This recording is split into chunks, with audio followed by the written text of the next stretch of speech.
ನಮಸ್ಕಾರ ವಿದ್ಯಾರ್ಥಿಗಳೇ, ನಾನು ಅಜಿತ್, ನಿಮ್ಮ ಗಣಿತ ಶಿಕ್ಷಕ. ನಾವು ಹಿಂದಿನ ತರಗತಿಯಲ್ಲಿ ಏನು ಡಿಸ್ಕಸ್ ಮಾಡ್ತಿದ್ವಿ? ಅಭ್ಯಾಸ 8.2 ಮುಗಿಸಿದ್ವಿ. ನಾವು ಇಲ್ಲೇನೆಂದರೆ ನಿರ್ದಿಷ್ಟ ಕೋನಗಳಿಗೆ ನಾವೇನು ಮಾಡಿದ್ವಿ, ತ್ರಿಕೋನಮಿತಿಯ ಅನುಪಾತಗಳ ಬೆಲೆ, ಅದನ್ನು ನಿರ್ದಿಷ್ಟ ಕೋನಗಳನ್ನು ಹೇಗೆ ಅದರ ಎಲ್ಲೆಲ್ಲಿ ಉಪಯೋಗಿಸ್ಬೇಕಂತ ನಿನ್ನೆ ನೋಡಿದ್ವಿ. ಇದೆಲ್ಲ ನಾನು ಲೆಕ್ಕಗಳನ್ನು ಬಿಡಿಸಿದ್ವಿ. ಇಲ್ಲಿ ನಾ ಏನು ಹೇಳಿದೆ ನಿಮಗೆ, ನೀವು ಮನೆಯಲ್ಲೇನೂ ಅದನ್ನು ಪುನರಾವರ್ತನೆ ಮಾಡಬೇಕು. ನೀವು ಮಾಡಿರ್ತೀರಿ ಅಂತ ತಿಳ್ಕೊಂಡಿದ್ದೀರಿ. ನಿಮಗೇನಾದರೂ ಸಂದೇಹ ಇದ್ದರೆ ಮೆಸೇಜ್ ಮಾಡ್ಬೋದು. ಇವತ್ತು ಮುಂದುವರಿಯೋಣಂತೆ.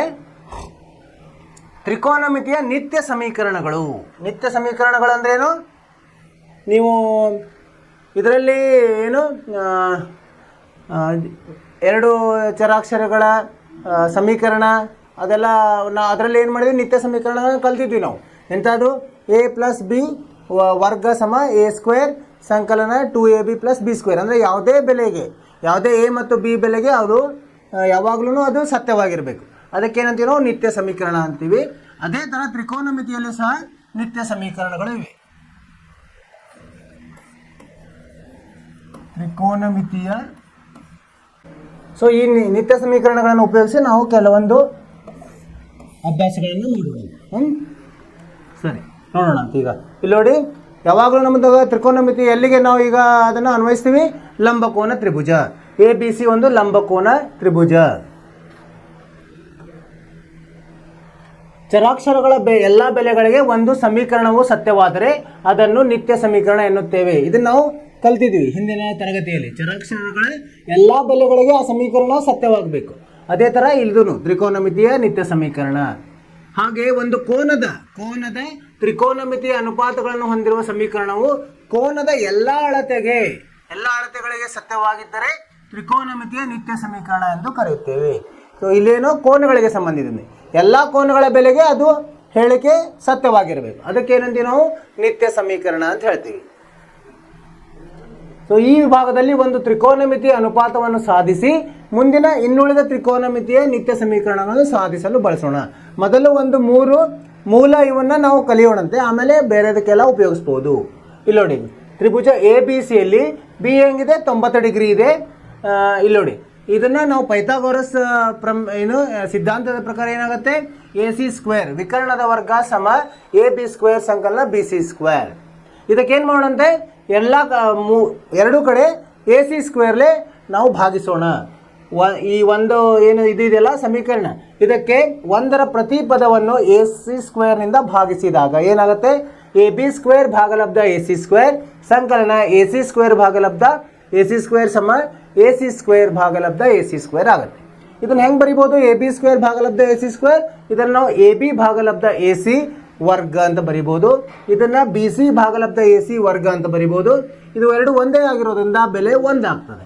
AB ಭಾಗಲಬ್ಧ AC ಅಂದರೆ ಏನಿದೆ ನೋಡಿ, ಈಗ ಈ ಕೋನಕ್ಕೆ ಸಂಬಂಧಿಸಿದಂತೆ ಇಲ್ಲಿ AB ಭಾಗಲಬ್ಧ AC ಏನಾಗುತ್ತೆ? ಅದು ಕಾಸ್ AB. ಈಗ ನೋಡಿ, ಈ ಕೋನಕ್ಕೆ ಸಂಬಂಧಿಸಿದಂತೆ ಇದು ಪಾರ್ಶ್ವಬಾಹು ಭಾಗಲಬ್ಧ ವಿಕರ್ಣ ಯಾವುದಾಗುತ್ತೆ? ಕಾಸ್ ಆಗುತ್ತೆ. ಕಾಸ್ ಅನುಪಾತ ಅಂದರೆ ಕಾಸ್ A ವರ್ಗ ಸಂಕಲನ AC ಇನ್ನೊಂದು BC ಭಾಗಲಬ್ಧ AC. ಇದಕ್ಕೆ ಸಂಬಂಧಿಸಿದಂತೆ BC ಭಾಗಲಬ್ಧ AC ಏನೋ ಅಭಿಮುಖ ಬಾಹು ಭಾಗಲಬ್ಧ ವಿಕರ್ಣ, ಅದು sin A ಆಗುತ್ತೆ. ಅದ್ರ ಏನಂತ ಬರಿಬೋದು ನಾವು? cos A² ಸಂಕಲನ sin A² ಸಮ 1. ಇದು ಮೊದಲನೆಯ ನಿತ್ಯ ಸಮೀಕರಣ. ಇದು ಎಲ್ಲೆಲ್ಲಿಗೆ ಇದಾಗುತ್ತೆ? ಇದು ಅನ್ವಯಿಸ್ತದೆ. A ಬೆಲೆ ಏನಿರಬೇಕು? 90 ಆದರೂ ಇರಬೇಕು ಅಥವಾ 0ಕ್ಕಿಂತ ಜಾಸ್ತಿ ಇರಬೇಕು. 0 ಮತ್ತು 0ಕ್ಕಿಂತ ಜಾಸ್ತಿ ಇದ್ದು 90ಕ್ಕಿಂತ ಕಡಿಮೆ ಇದ್ದರೆ ಇದು ಅನ್ವಯಿಸ್ತದೆ. ಒಂದನೇದು cos² A ಸಂಕಲನ sin² A ಸಮ 1. ಒಂದನೇ ನಿತ್ಯ ಸಮೀಕರಣ. ಇದನ್ನು ಉಪಯೋಗಿಸಿ ಮತ್ತು ಬೇರೆ ಬೇರೆನೂ ಕಂಡುಹಿಡಿಯಬಹುದು. ಈಗ ನೋಡಿ, ಈಗ AC² ಭಾಗಿಸಿದ್ವಿ. ಅದೇ ಥರ ನಾವು ಈಗೇನು ಮಾಡೋಣ? AB² ಭಾಗಿಸೋಣ ಅಂತ.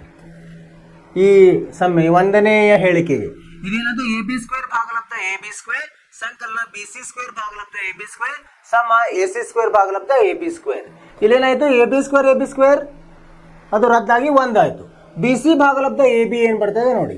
BC ಭಾಗಲಬ್ಧ AB ಈ ಕೋನಕ್ಕೆ ಸಂಬಂಧಿಸಿದಂತೆ BC ಅಂದ್ರೆ ಏನು? ಅಭಿಮುಖ ಬಾಹು, AB ಅಂದರೆ ಪಾರ್ಶ್ವಬಾಹು. ಅಂದರೆ ಅಭಿಮುಖ ಬಾಹು ಭಾಗಲಬ್ಧ ಪಾರ್ಶ್ವಬಾಹು ಯಾವುದು? tan A. ಅದರದ್ದು ಇಲ್ಲಿ ವರ್ಗ ಇರೋದ್ರಿಂದ ನಾವೇನಂತ ಹೇಳ್ಬೋದು? tan² ಅಂತ ಹೇಳ್ಬೋದು. ಎ ಸಿ ಭಾಗಲಬ್ಧ ಎ ಬಿ ಏನಾಗುತ್ತೆ ನೋಡಿ, ಈ ಕೋನಕ್ಕೆ ಸಂಬಂಧಿಸಿದಂತೆ ಎ ಸಿ ಅಂದ್ರೆ ವಿಕರ್ಣ, ಭಾಗಲಬ್ಧ ಎ ಬಿ. ಎ ಸಿ ಭಾಗಲಬ್ಧ ಎ ಬಿ ಅಂದರೆ ಸೀಕೆಂಟ್ ಎ ಅಥವಾ ಸೆಕ್ ಎ. ಇದು ವರ್ಗ ಇರೋದ್ರಿಂದ ಸೀಕೆಂಟ್ ಸ್ಕ್ವೇರ್ ಎ ಅಂತ ಹೇಳ್ಬೋದು. ಇದು ಎರಡನೆಯ ನಿತ್ಯ ಸಮೀಕರಣ. ಒಂದು ಸಂಕಲನ ಟ್ಯಾನ್ ಸ್ಕ್ವೇರ್ ಎ ಸಮ ಸೀಕೆಂಟ್ ಸ್ಕ್ವೇರ್ ಎ. ಅರ್ಥವಾಯ್ತು ವಿದ್ಯಾರ್ಥಿಗಳೇ? ಒಂದನೇದು ಯಾವುದು? ಕಾಸ್ ಸ್ಕ್ವೇರ್ ಎ ಸಂಕಲನ ಸೈನ್ ಸ್ಕ್ವೇರ್ ಎ, ಅಥವಾ ಅದನ್ನು ಉಲ್ಟಾ ಪಲ್ಟಾನು ಬರೆಯುವ. ಸೈನ್ ಸ್ಕ್ವೇರ್ ಎ ಸಂಕಲನ ಕಾಸ್ ಸ್ಕ್ವೇರ್ ಎ ಸಮ 1. ಎರಡನೇದು ಒಂದು ಸಂಕಲನ tan square a is equal to secant square a. ಈಗ ಎ ಬಿ ಬದಲಿಗೆ ಏನು ಮಾಡೋಣಂತೆ? ಇದು ಸಹ 0 ಮತ್ತು 90 ನಡುವೆ ಇದಕ್ಕೂ ಅನ್ವಯವಾಗ್ತದೆ. 90 ಆದಾಗ ಅನ್ವಯವಾಗಲ್ಲ. ಎಲ್ಲಿವರೆಗೆ ಇರ್ತದೆ ಇದು? 0, ಎ ಬೆಲೆ 90 ಮತ್ತು ಎ ಬೆಲೆ 0ಕ್ಕಿಂತ ಜಾಸ್ತಿ ಇದ್ದಾಗ ಅನ್ವಯ ಆಗ್ತದೆ. ಈಗ ಬಿ ಸಿ ಇಂದ ಭಾಗಿಸೋಣ. ಏನಾಗುತ್ತೆ? ಎ ಬಿ ಭಾಗಲಬ್ಧ ಬಿ ಸಿ ವರ್ಗ, ಎ ಬಿ ಸ್ಕ್ವೇರ್ ಭಾಗಲಬ್ಧ ಬಿ ಸಿ ಸ್ಕ್ವೇರ್ ಸಂಕಲನ ಬಿ ಸಿ ಸ್ಕ್ವೇರ್ ಭಾಗಲಬ್ಧ ಬಿ ಸಿ ಸ್ಕ್ವೇರ್ ಸಮ ಎ ಸಿ ಸ್ಕ್ವೇರ್ ಭಾಗಲಬ್ಧ B C square. A B ಭಾಗಲಬ್ಧ ಬಿ ಸಿ ಅಂದ್ರೆ ಏನಿದೆ ನೋಡಿ ಇಲ್ಲಿ, ಈ ಕೋನಕ್ಕೆ ಸಂಬಂಧಿಸಿದಂತೆ ಎ ಬಿ ಭಾಗಲಬ್ಧ ಎ ಸಿ. ಏನದು? ಎ ಬಿ ಭಾಗಲಬ್ಧ ಎ ಸಿ ಏನ್ ಬರ್ತದೆ? ಎ ಬಿ ಭಾಗಲಬ್ಧ B C cot square A B ಭಾಗಲಬ್ಧ ಬಿ ಸಿ. ಎ ಬಿ ಭಾಗಲಬ್ಧ ಬಿ ಸಿ. ಎ ಬಿ ಅಂದ್ರೆ ಯಾವ್ದಿದೆ? ಪಾರ್ಶ್ವಬಾಹು ಭಾಗಲಬ್ಧ ಬಿ ಸಿ. ಯಾವುದು? ಬಿ ಸಿ ಅಂದ್ರೆ ಅಭಿಮುಖ ಬಾಹು. ಪಾರ್ಶ್ವಬಾಹು ಭಾಗಲಬ್ಧ ಅಭಿಮುಖ ಬಾಹು ಅಂದ್ರೆ ಕಾಟ್ ಸ್ಕ್ವೇರ್ ಎ ಸಂಕಲನ ಇದು 1 ಆಗ್ತದೆ. ಯಾವುದು? ಬಿ ಸಿ ಭಾಗಲಬ್ಧ ಬಿ ಸಿ 1 ಸಮ ಕೊನೆಯದೇನು? ಎ ಸಿ ಭಾಗಲಬ್ಧ ಬಿ ಸಿ ಏನಾಗುತ್ತೆ ನೋಡಿ, ಎ ಸಿ ಅಂದ್ರೆ ವಿಕರ್ಣ ಭಾಗಲಬ್ಧ ಬಿ ಸಿ. ವಿಕರ್ಣ ಭಾಗಲಬ್ಧ ಅಭಿಮುಖ ಅಂದ್ರೆ ಏನು ಬರ್ತದೆ? ಅದು ಕೋಸೆಕ್ ಸ್ಕ್ವೇರ್ ಬರ್ತದೆ. Cosec square a. ಇವು 3 ನಿತ್ಯ ಸಮೀಕರಣಗಳು. ಇವುಗಳ ಆಧಾರದ ಮೇಲೆ ನಾವು ಬೇರೆ ಏನೋ ಉಪಯೋಗಿಸ್ಬೋದು ಮತ್ತು ಹೊಸ ನಿತ್ಯ ಸಮೀಕರಣ ತರಬಹುದು. ಹೇಗಂದ್ರೆ ಈಗ ನೋಡಿ, ಈ ಕಾಸ್ ಸ್ಕ್ವೇರ್ ಎ ಇಲ್ಲೇ ಇದೆ. ಇಲ್ಲಿಟ್ಟು ಸೈನ್ ಸ್ಕ್ವೇರ್ ಅನ್ನು ಈ ಕಡೆ ತೊಗೊಂಡ್ರೆ ಏನಾಗುತ್ತೆ? ಕಾಸ್ ಸ್ಕ್ವೇರ್ ಎ ಸಮ 1 ಮೈನಸ್ ಸೈನ್ ಸ್ಕ್ವೇರ್ ಎ ಆಗುತ್ತೆ. ಅಥವಾ ಸೈನ್ ಸ್ಕ್ವೇರ್ ಅನ್ನು ಇಲ್ಲೇ ಇಟ್ಟು ಕಾಸ್ ಸ್ಕ್ವೇರ್ ಅನ್ನು ಬಲಭಾಗಕ್ಕೆ ತೊಗೊಂಡು ಹೋದ್ರೆ ಏನಾಗುತ್ತೆ? 1 ಮೈನಸ್ ಕಾಸ್ ಸ್ಕ್ವೇರ್ ಎ ಆಗುತ್ತೆ. ಅದೇ ಥರ ಈ ಟ್ಯಾನ್ ಸ್ಕ್ವೇರ್ ಇಲ್ಲಿಟ್ಟು 1 ಆ ಕಡೆ ತೊಗೊಂಡು ಹೋದ್ರೆ ಏನಾಗುತ್ತೆ? ಟ್ಯಾನ್ ಸ್ಕ್ವೇರ್ ಎ ಸಮ ಸೀಕೆಂಟ್ ಸ್ಕ್ವೇರ್ ಎ ಮೈನಸ್ 1. ಅಥವಾ ಟ್ಯಾನ್ ಸ್ಕ್ವೇರ್ ಎ ಅನ್ನು ತೊಗೊಂಡು ಹೋದ್ರೆ 1 ಅಲ್ಲೇ ಇಟ್ಟರೆ secant square A minus tan square a ಸಮ 1. ಅದನ್ನು ಒಂದು ನಿತ್ಯ ಸಮೀಕರಣ. ಇದನ್ನು ಮಾರ್ಪಾಡಿಸಿದ್ರೆ ಏನಾಗುತ್ತೆ? ಕಾಟ್ ಸ್ಕ್ವೇರ್ ಎ ಸಮ ಕೋಸೆಕ್ ಸ್ಕ್ವೇರ್ ಎ ಮೈನಸ್ 1 ಅಥವಾ 1 ಸಮ cosec square A minus cot square a. ಇವು ಸಹ ಇನ್ನು 6 ಇವನ್ನ ತಯಾರು ಮಾಡ್ಬೋದು. ಸೊ ಇವುಗಳನ್ನು ಹೇಗೆ ಉಪಯೋಗಿಸ್ತೀವಿ ಲೆಕ್ಕದಲ್ಲಿ ಅಂತ ನೋಡೋಣ. ಸೊ ಇವು 3 ಮೂಲ ನಿತ್ಯ ಸಮೀಕರಣಗಳು. ಈ ನಿತ್ಯ ಸಮೀಕರಣಗಳನ್ನು ಬಳಸಿ ಪ್ರತಿ ತ್ರಿಕೋನಮಿತಿ ಅನುಪಾತವನ್ನು ಮತ್ತೊಂದು ತ್ರಿಕೋನಮಿತಿ ಅನುಪಾತಗಳಲ್ಲಿ ವ್ಯಕ್ತಪಡಿಸಬಹುದು. ಈಗ ಒಂದು ಯಾವ್ದಾರು ಐತಂದ್ರೆ ಅದನ್ನ ಬೇರೆ ಎಲ್ಲಾನು ವ್ಯಕ್ತಪಡಿಸಬಹುದು. ಅಂದರೆ ಯಾವುದಾದ್ರೂ ಒಂದು ಅನುಪಾತ ತಿಳಿದಿದ್ದರೆ ಉಳಿದ ಒಂದರದ ಬೆಲೆ ಗೊತ್ತಿದ್ರೆ ಉಳಿದ ತ್ರಿಕೋನಮಿತಿ ಅನುಪಾತಗಳನ್ನು ಲೆಕ್ಕ ಮಾಡಬಹುದು ಈ ನಿತ್ಯ ಸಮೀಕರಣಗಳ ಆಧಾರದಿಂದ. ಇಲ್ಲಿ ನೋಡಿ, ಇಲ್ಲೊಂದು ಉದಾಹರಣೆ ಇದೆ. ಏನಂದ್ರೆ ಟ್ಯಾನ್ ಎ ಅಂದ್ರೆ 1 ಭಾಗಲಬ್ಧ ಟ್ಯಾನ್ ಎ ಸಮ 1 ಭಾಗಲಬ್ಧ ವರ್ಗಮೂಲ 3 ಅಂತ ಕೊಟ್ಟಾರಂತ ತಿಳ್ಕೊಳ್ಳಿ. ಸೊ ಈಗ ಕಾಟ್ ಎ ಇಂದ ಇದನ್ನ ವ್ಯಕ್ತಪಡಿಸಬಹುದಾ? ವಿಲೋಮ ಮಾಡಿದ್ರೆ ಕಾಟ್ ಎ. ಆದ್ದರಿಂದ ಏನಾಗುತ್ತೆ? ಕಾಟ್ ಎ ಸಮ ವರ್ಗಮೂಲ 3 ಆಗುತ್ತೆ. ಸರಿನಾ? ಅದೇ ತರ ನಾವು ನಿತ್ಯ ಸಮೀಕರಣಗಳನ್ನು ಉಪಯೋಗಿಸಿದ್ರೆ ಸೀಕೆಂಟ್ ಸ್ಕ್ವೇರ್ ಅಂದ್ರೆ ಏನು?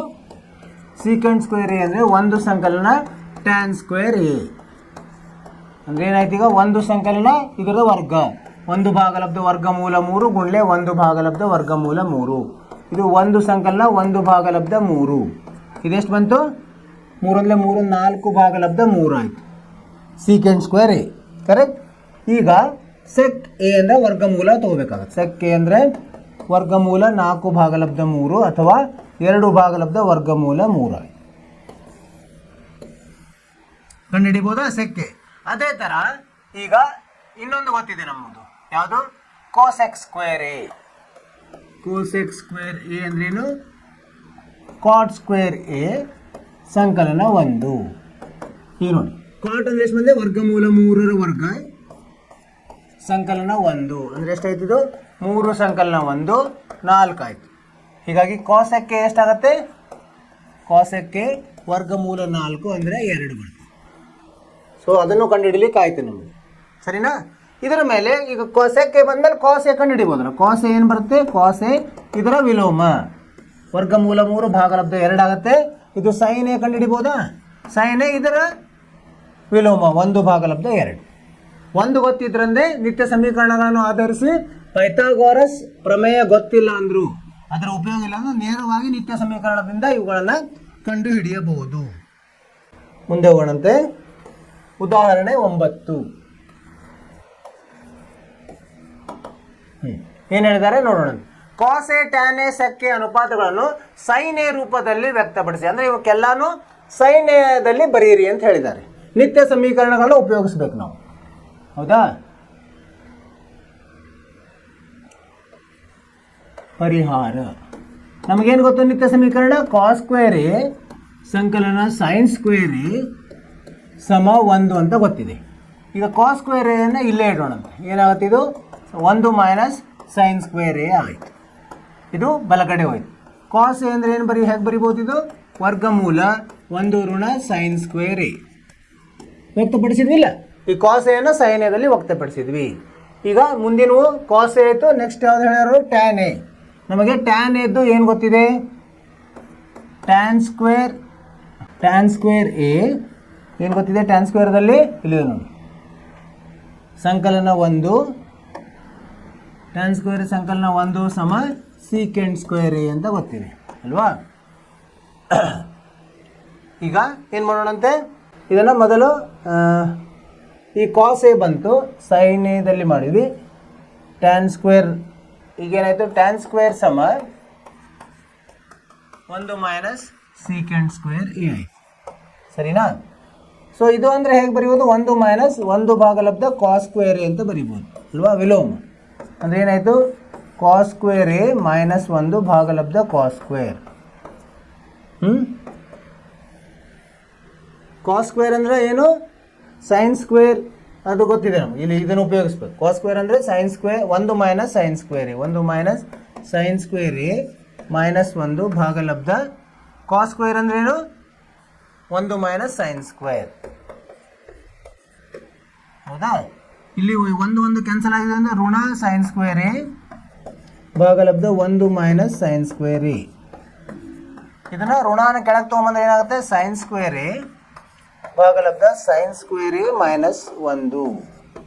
ಇದು ಟ್ಯಾನ್ ಸ್ಕ್ವೇರ್. ಅದು ಟ್ಯಾನ್ ಅನ್ನು ಹೆಂಗೆ ಬರಿಬೋದು, ಈಗ ಟ್ಯಾನ್ ಅನ್ನು ಇದನ್ನ ವರ್ಗಮೂಲ ಟ್ಯಾನ್ ಎ ಸಮ ವರ್ಗಮೂಲ ಇದನ್ನ ಸೈನ್ ಸ್ಕ್ವೇರ್ ಎ ಭಾಗಲಬ್ಧ 1 minus sine square A, sine square A minus 1,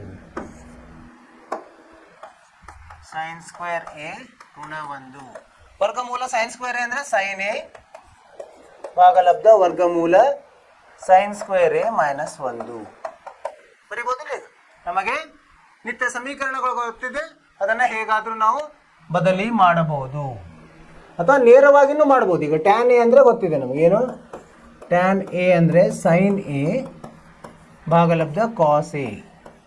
cos A ಅಂದರೆ ಏನು, ಇಲ್ಲಿ ಮಾಡಿದ್ವಲ್ಲ, ಸೈನ್ ಎ ಭಾಗಲಬ್ಧ ವರ್ಗಮೂಲ 1 ಮೈನಸ್ ಸೈನ್ ಸ್ಕ್ವೇರ್ ಅಂತ ನೇರವಾಗಿಯೂ ಬರಿಬೋದು. ಇದು ಎರಡೇ ಹಂತದಲ್ಲಿ ಬರ್ತದೆ. ಇದನ್ನು ಉತ್ತರ ಮಾತ್ರ ಒಂದೇ ಬರ್ತದೆ ನೀವು ಹೇಗಾದರೂ ಮಾಡಿದ್ರೆ. ಈಗ ಕಾಸ್ ಆಯಿತು, ಟ್ಯಾನ್ ಆಯಿತು. ನೆಕ್ಸ್ಟ್ ಯಾವ್ದು ಬಂದಿದೆ, ಅವ್ರು ಏನು ಹೇಳಿದರೆ ಕಾಟ್ ಟು ಟ್ಯಾನ್ ಸೆಕ್ ಹೇಳಿದ್ದಾರೆ. ಈಗ ಕಾಸ್ ಗೊತ್ತಾಗಿದೆ. ಕಾಸನ್ನು ನಾವು ಸೆಕ್ ಅಂದರೆ ಹೇಗೆ ಬರಿಬೋದು, ಸೆಕ್ ಅಂದರೆ 1 ಭಾಗಲಬ್ಧ ಕಾಸ್ ಎ, ಆದ್ದರಿಂದ ಇದು ಗೊತ್ತಿದೆಯಲ್ಲ 1 ಭಾಗಲಬ್ಧ ವರ್ಗಮೂಲ 1 ಮೈನಸ್ ಸೈನ್ ಸ್ಕ್ವೇರ್ ಎ ಅಂತ ಬರಿಬೋದು. ಆಯಿತಾ, ಸರಿ ಆಯಿತಾ. ಈಗ ಇದು ಒಂದಾಯಿತು, ಇದು ಕಂಡುಹಿಡಿದ್ವಿ, ಇದು ಟ್ಯಾನ್ ಎ ಕಂಡುಹಿಡಿದ್ವಿ, ಮತ್ತು ಇದು ಟ್ಯಾನ್ ಎ, ಆಮೇಲೆ ಕಾಸ್ ಎ ಕಂಡು 3 ಕಂಡು. ಅರ್ಥವಾಯ್ತು ವಿದ್ಯಾರ್ಥಿಗಳ, ನಿತ್ಯ ಸಮೀಕರಣಗಳು ಗೊತ್ತಿರಬೇಕು. ಅವುಗಳನ್ನು ಮಾರ್ಪಡಿಸಿ ನಾವು ಅವರು ಯಾವುದೇ ಹೇಳಿದ ಅನುಪಾತಗಳ ರೂಪದಲ್ಲಿ ಮಾಡಬಹುದು. ಮುಂದಿನ ಉದಾಹರಣೆಗೆ ಹೋಗೋಣಂತೆ. 10ನೇ ಉದಾಹರಣೆ. ಉದಾಹರಣೆ 10 ಏನು ಹೇಳ್ತಾರೆ, ಸೆಕ್ಕೆ ಗುಣಲಬ್ಧ 1 ಮೈನಸ್ ಸೈನ್ ಎ, ಇನ್ನೊಂದು ಕಂಸದಲ್ಲಿ ಸೆಕ್ಕೆ ಸಂಕಲನ ಟ್ಯಾನ್ ಎ ಸಮ 1 ಎಂದು ಸಾಧಿಸಿ. ನಾವೇನು ಮಾಡೋಣ, ಆ ಕಡೆ 1 ಇದೆ, ಈ ಕಡೆದು 1 ಅಂತ ಮಾಡಿಬಿಟ್ರೆ ಆಯಿತು. ನಾವು ಎಡಭಾಗವನ್ನು ತೊಗೊಂಡಂತೆ ಎಡಭಾಗ ಏನಿದೆ ಎಡಭಾಗದಲ್ಲಿ? ಸೆಕ್ ಕಂಸದಲ್ಲಿ 1 ಋಣ sin A, ಇದು sec A ಸಂಕಲನ tan A, sec A ಸಂಕಲನ tan A ಅಂತ ಇದೆ. ಇದೇನು ಮಾಡೋಣ, ಸೈನ್ ಮತ್ತು ಕಾಸ್ ಅಲ್ಲಿ ಹೇಳ್ಕೊಳ್ಳೋಣಂತೆ, ಅಂದರೆ ನಮಗೆ ಸರಳ ಆಗ್ತದೆ. sec A ಅಂದ್ರೇನು? 1 ಭಾಗಲಬ್ಧ cos A, 1 minus sin A ಹಾಗೆ ಇಡೋಣಂತೆ. ಇನ್ನೊಂದು sec A ಅಂದ್ರೇನು? ಮತ್ತೆ 1 ಭಾಗಲಬ್ಧ cos A ಋಣ ಸಂಕಲನ ಟ್ಯಾನ್ ಎ ಅಂದರೆ sin A ಭಾಗಲಬ್ಧ cos A. ಇದನ್ನು ಈಗ ಬಿಡಿಸೋಣ. ಸೊ ಈಗೇನಾಯ್ತು, ಈಗ ಇದನ್ನು ಇಲ್ಲಿ ಹೇಗೆ ಬರಿಬೋದು ಇದ್ರೆ 1 minus sin A ಭಾಗಲಬ್ಧ cos A ಗುಣಲಬ್ಧ, ಇದನ್ನು ಇಲ್ಲಿ ಲಸ cos A ಆಗ್ತದೆ, ಇಲ್ಲಿ 1 ಸಂಕಲನ sin A ಆಗುತ್ತೆ, ಹೌದಿಲ್ಲ? ಸೊ ಇದನ್ನು ಮೇಲೆ ಮೇಲೆ ಕೆಳಗಡೆಯಿಂದ ಗುಣಿಸ್ಬೇಕು. ಇದು ಹೆಂಗಿದೆ? A plus B A minus B ಇದ್ದಂಗಿದೆ, ಅಂದರೆ 1 ಮೈನಸ್ ಸೈನ್ ಸ್ಕ್ವೇರ್ A ಆಗುತ್ತೆ ಭಾಗಲಬ್ಧ cos square A. 1 minus sine square A ಅಂದ್ರೆ ಏನು? Sine square A plus cos square A ಸಮ 1 ಅಂತ ಗೊತ್ತಿದೆ. ಕಾಸ್ ಅಂದರೆ 1 ಮೈನಸ್ ಸೈನ್ ಸ್ಕ್ವೇರ್ ಅಂದ್ರೆ ಏನು? Cos square A. 1 minus sine square cos square A, ಕೆಳಗಡೆದು ಕಾಸ್ ಸ್ಕ್ವೇರ್ A. ಇವೆರಡು ರದ್ದಾಗಿ ಏನು ಉಳಿತದೆ? 1 ಉಳಿತದೆ. ಇದು ಏನಿದೆ? ಬಲಭಾಗ.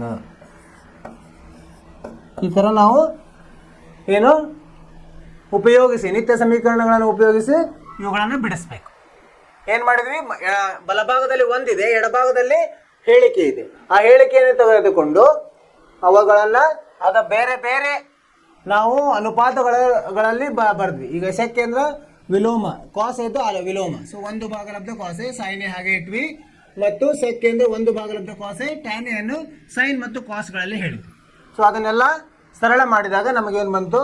ಕಾಸ್ ಸ್ಕ್ವೇರ್ A ಭಾಗಲಬ್ಧ ಕಾಸ್ ಸ್ಕ್ವೇರ್ A ಬಂತು ಸಮ 1. ನಿಮ್ಗೆ ಅರ್ಥವಾಯ್ತು ಅಂತ ತಿಳ್ಕೊಂಡೇನು ವಿದ್ಯಾರ್ಥಿಗಳೇ? ನೀವೇನು ಮಾಡಬೇಕು? ಜಾಸ್ತಿ ಇದನ್ನು ಮನೆಯಲ್ಲಿ ಪ್ರಯತ್ನ ಮಾಡಬೇಕು. 11ನೇದು ನೋಡೋಣ. ಉದಾಹರಣೆ 11 ಏನು ಕೊಟ್ಟಿದ್ದಾರೆ? cot A minus cos A ಭಾಗಲಬ್ಧ cot A plus cos A ಸಮ ಕೋಸೆಕ್ A ಮೈನಸ್ 1 ಭಾಗಲಬ್ಧ ಕೋಸೆಕ್ A ಪ್ಲಸ್ 1 ಅಂತ ಸಾಧಿಸಿರಿ ಅಂತ ಹೇಳಿದ್ದಾರೆ.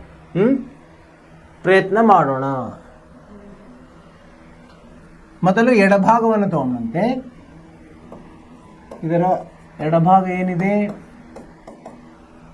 cot A ಋಣ ಕಾಸ್ A ಭಾಗಲಬ್ಧ cot A ಸಂಕಲನ ಕಾಸ್ A.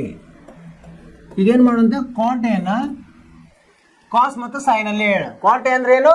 ಕಾಸ್ A ಭಾಗಲಬ್ಧ ಸೈನ್ A, ಕಾಸ್ A ಭಾಗಲಬ್ಧ ಸೈನ್ A, ಸರಿನಾ? ಋಣ ಕಾಸ್ A ಭಾಗಲಬ್ಧ cot A ಅಂದ್ರೇನು? ಕಾಸ್ A ಭಾಗಲಬ್ಧ ಸೈನ್ A ಸಂಕಲನ ಕಾಸ್ A. ಈಗ ಮೇಲಿಂದ್ರಲ್ಲಿ ಏನಿದೆ ನೋಡಿ? ಸಾಮಾನ್ಯ ಕಾಸ್ A ಸಾಮಾನ್ಯ ಆಗಿದೆ. ಕಾಸ್ A ನ ಹೊರಗೆ ತಗೋಣ. ಕಾಸ್ A ಸಂಕಲನ 1 ಭಾಗಲಬ್ಧ ಸೈನ್ A ಋಣ 1 ಭಾಗಲಬ್ಧ ಕಾಸ್ A 1 ಭಾಗಲಬ್ಧ ಸೈನ್ A ಸಂಕಲನ 1. ಇಲ್ಲಿ ಕಾಸ್ A ರದ್ದಾಯಿತು. ಇಲ್ಲೇನು ಬಂತು? ಇಲ್ಲಿ ಸೈನ್ A 1 ಲಸ ಆಯಿತು. 1 ಮೈನಸ್ ಸೈನ್ A ಭಾಗಲಬ್ಧ ಸೈನ್ A 1 ಸಂಕಲನ ಸೈನ್ A ಭಾಗಲಬ್ಧ ಸೈನ್ A. ಸೊ ಎರಡರಲ್ಲಿ ಸೈನ್ A ಹೋಗುತ್ತೆ, ಉಳಿತದೆ 1 ಮೈನಸ್ ಸೈನ್ A ಭಾಗಲಬ್ಧ 1 ಸಂಕಲನ ಸೈನ್ A ಉಳಿತು. ಆಯ್ತಾ? ಈಗ ಏನು ಹೇಳಿದ್ದಾರೆ ಅವರು? ಕಾಸಕ್ಕೆ ಮೈನಸ್ 1 ಅಂತ ಸಾಧಿಸಿ ಅಂತ ಹೇಳಿದ್ದಾರೆ. ಈಗ ಇದನ್ನು ಮುಂದುವರಿಸಿದ್ರಾಗ ಏನಾಗುತ್ತೆ? ಸೈನ್ A ಅಂದ್ರೇನು? 1 ಮೈನಸ್ 1 ಭಾಗಲಬ್ಧ ಕೋಸಕ್ಕೆ ಭಾಗಲಬ್ಧ 1 ಸಂಕಲನ 1 ಭಾಗಲಬ್ಧ ಕೋಸಕ್ಕೆ ಅಲ್ವಾ? ಇದನ್ನ ಇಲ್ಲಿ ಬರೀತೀನಿ. ಇಲ್ಲಿ ಕೋಸಕ್ಕೆ ಲಸ ಬರ್ತದೆ, ಕೋಸೆಕ್ A ಋಣ 1 ಭಾಗಲಬ್ಧ ಕೋಸಕ್ಕೆ ಸಂಕಲನ 1. ಈ ಕಾಸಕ್ಕೆ ಏನು ಛೇದದಲ್ಲಿರೋದು ಎರಡರಲ್ಲಿ ಇದೆ, ಅದು ರದ್ದಾಗ್ತದೆ. ಅವರು ಏನು ಕೊಟ್ಟಿದ್ದಾರೆ? ಇದೇ ಕೊಟ್ಟಿದ್ದಾರೆ. ಇದು ಏನು? ಬಲಭಾಗ. ಎಡಭಾಗ ಸಮ ಬಲಭಾಗ ಅಂತ ಸಾಧಿಸಿದ್ವಿ ನಾವು, ಸರಿನಾ? ಅವುಗಳ ಈಗ ಕಾಟ್ ಮತ್ತು ಟ್ಯಾನ್ ಇದ್ದಾಗ ನೀವು ಏನು ಮಾಡಬೇಕು, ಇದೊಂದರಲ್ಲಿ ಕಾಸ್ ಅಥವಾ ಸೈನ್ ಇದ್ದರೆ ಕಾಸ್ ಸೈನಲ್ಲಿ ತೊಗೊಳ್ಬೇಕು, ಅಂದರೆ ಬೇಗ ಅವು ರದ್ದಾಗ್ಬಿಡ್ತವೆ, ನಿಮಗೆ ಸರಳ ಆಗ್ತದೆ. ನಾವು ಯಾವ ಥರ ಅನುಪಾತಗಳನ್ನು ತಗೋತೀವಿ ಅನ್ನೋದು ಅದು ತುಂಬ ಮಹತ್ವವಾಗಿದೆ. ಇವೇನಂದರೆ ಲೆಕ್ಕ ಮಾಡ್ತಾ ಮಾಡ್ತಾ ನಮಗೆ ರೂಢಿ ಆಗ್ತದೆ. ಮುಂದ್ಗಡೆ ಹೋಗೋಣಂತೆ. ಈಗ ಎಷ್ಟಾಯಿತು? 11 ಆಯಿತು. 12ನೇ ಉದಾಹರಣೆ ನೋಡೋಣ. ಉದಾಹರಣೆ 12 ಏನು ಕೊಟ್ಟಿದ್ದಾರೆ ಅವರು? ಸೀಕೆಂಡ್ ಸ್ಕ್ವೇರ್ ಥೀಟಾ ಸಮ 1 ಪ್ಲಸ್ ಟ್ಯಾನ್ ಸ್ಕ್ವೇರ್ ಥೀಟಾ. ಈ ಸಮೀಕರಣಗಳನ್ನು ಬಳಸಿ ಇದನ್ನು ಸಾಧಿಸಬೇಕು. ಏನೇನಿದೆ ಅದು? Sine theta. ಇದರಲ್ಲಿ ಎಡಭಾಗವನ್ನು ಮೊದಲು ತಗೊಳ್ಳೋಣ. ಎಡಭಾಗ ಏನಿದೆ? ಎಡಭಾಗ ಸೈನ್ ಥೀಟಾ ಋಣ ಕಾಸ್ ಥೀಟಾ ಸಂಕಲನ 1 ಭಾಗಲಬ್ಧ ಸೈನ್ ಥೀಟಾ ಸಂಕಲನ ಕಾಸ್ ಥೀಟಾ ಋಣ 1. ಈಗೇನು ಮಾಡೋಣ? ಅವ್ರು ಏನು ಉಪಯೋಗಿಸ್ಲಿಕ್ಕೆ ಹೇಳಿದಾರೆ? ಸೀಕೆಂಡ್ ಸ್ಕ್ವೇರ್ ಸಮ 1 ಪ್ಲಸ್ ಟ್ಯಾನ್ ಸ್ಕ್ವೇರ್ ಥೀಟಾ ಉಪಯೋಗಿಸ್ಬೇಕು. ಈಗ ಟ್ಯಾನ್ನಲ್ಲಿ ಬರಬೇಕಂದ್ರೆ ಏನು ಮಾಡ್ಬೇಕು ನಾವು? ಇದಕ್ಕೆ ಈಗ ಎಲ್ಲದರಲ್ಲೂ ಮೇಲೆ ಕೆಳಗೆ ಕಾಸ್ ಥೀಟಾದಿಂದ ಭಾಗಿಸೋಣ. ಅಂಶ ಮತ್ತು ಛೇದವನ್ನು ಕಾಸ್ ಥೀಟಾದಿಂದ ಭಾಗಿಸಿದಾಗ ಏನು ಬರ್ತದೆ? ಇದು ನೋಡೋಣ. ಸೈನ್ ಥೀಟಾ ಭಾಗಲಬ್ಧ ಕಾಸ್ ಥೀಟಾ ಎಲ್ಲ ಇವಕ್ಕೂ ಭಾಗಿಸ್ಬೇಕು. ನಾವು ಅಲ್ಲೇನೇನು ವಿಷಯಗಳಿದೆ ಎಲ್ಲದಕ್ಕೂ ಭಾಗಿಸ್ಬೇಕು. ಕಾಸ್ ಥೀಟಾ ಭಾಗಲಬ್ಧ ಕಾಸ್ ಥೀಟಾ ಸಂಕಲನ 1 ಭಾಗಲಬ್ಧ ಕಾಸ್ ಥೀಟಾ ಸರಿನಾ, ಭಾಗಲಬ್ಧ ಸೈನ್ ಥೀಟಾ ಭಾಗಲಬ್ಧ ಕಾಸ್ ಥೀಟಾ ಸಂಕಲನ ಕಾಸ್ ಥೀಟಾ ಭಾಗಲಬ್ಧ ಕಾಸ್ ಥೀಟಾ ಋಣ 1 ಭಾಗಲಬ್ಧ ಕಾಸ್ ಥೀಟಾ. ಈಗ ನೋಡೋಣ. ಸೈನ್ ಥೀಟಾ ಭಾಗಲಬ್ಧ ಕಾಸ್ ಥೀಟಾ ಅಂದ್ರೇನು? ಟ್ಯಾನ್ ಥೀಟಾ ಋಣ ಕಾಸ್ ಥೀಟಾ ಭಾಗಲಬ್ಧ ಕಾಸ್ ಥೀಟಾ 1 ಭಾಗಲಬ್ಧ ಕಾಸ್ ಥೀಟಾ ಅಂದರೆ plus sec theta. Sine theta ಭಾಗಲಬ್ಧ ಕಾಸ್ ಥೀಟಾ ಅಂದರೆ ಟ್ಯಾನ್ ಥೀಟಾ ಸಂಕಲನ 1 ಋಣ ಸೆಕ್ ಥೀಟಾ. ಈಗ ಅವ್ರು ಏನು ಹೇಳಿದಾರೆ? ಇದನ್ನು ಉಪಯೋಗಿಸಿ ಅಂತಾರೆ. ಟ್ಯಾನ್ ಸ್ಕ್ವೇರ್ ಥೀಟಾ ಪ್ಲಸ್ 1 ಅಂದರೆ ಸಂಕಲನ 1 equal to secant square theta. ಅವಾಗ ಏನು ಮಾಡ್ಬೇಕು ನಾವು? ಇದಕ್ಕೆ ಇದನ್ನು ಗುಣಿಸ್ಬೇಕಾಗ್ತದೆ. ಇವನೇನು ಮಾಡೋಣ? ಈ ಥರ ಬರ್ಕೊಳ್ಳೋಣಂತೆ, ಪಕ್ಕ ಪಕ್ಕ ಬರೆಯೋಣಂತೆ. ಅದು ಟ್ಯಾನ್ ಥೀಟಾ ಸಂಕಲನ ಸೆಕ್ ಥೀಟಾ ಋಣ 1 ಭಾಗಲಬ್ಧ ಟ್ಯಾನ್ ಥೀಟಾ ಸಂಕಲನ ಸೈನ್ ಸೆಕ್ ಥೀಟಾ ಸಂಕಲನ 1. ಇದಕ್ಕೇನು ಮಾಡೋಣಂತೆ ನಾವೀಗ? ಟ್ಯಾನ್ ಥೀಟಾ ಋಣ ಸೆಕ್ ಥೀಟಾಲೆ ಗುಣಿಸೋಣಂತೆ. ಏನಾಗುತ್ತೆ ನೋಡೋಣ. ಅಂಶ ಮತ್ತು ಛೇದಕ್ಕೆ ಏನು ಗುಣಿಸೋಣಂತೆ? Tan theta minus sine sec ಥೀಟಾಲೆ ಗುಣಿಸೋಣ. ಟ್ಯಾನ್ ಥೀಟಾ ಮೈನಸ್ ಸೆಕ್ ಥೀಟಾಲೆ ಗುಣಿಸುವ ಏನು ಸಿಗುತ್ತೆ ನೋಡೋಣ. ಇಲ್ಲಿ ಗುಣಿಸಿದ್ದೀವಿ ನಾವು. ಏನು ಸಿಗ್ತದೆ ಈಗ? ಇದು ಮತ್ತು ಇದನ್ನು ಗುಣಿಸ್ಬೇಕು, ಇದಕ್ಕೂ ಗುಣಿಸ್ಬೇಕು. ಅಂದರೆ ಇದು A plus B A minus B ಅಂದರೆ ಟ್ಯಾನ್ ಸ್ಕ್ವೇರ್ ಥೀಟಾ ಋಣ ಸೀಕೆಂಡ್ ಸ್ಕ್ವೇರ್ ಥೀಟಾ ಕರೆಕ್ಟ್. ಋಣ 1 ಅಂದರೆ tan theta minus sec theta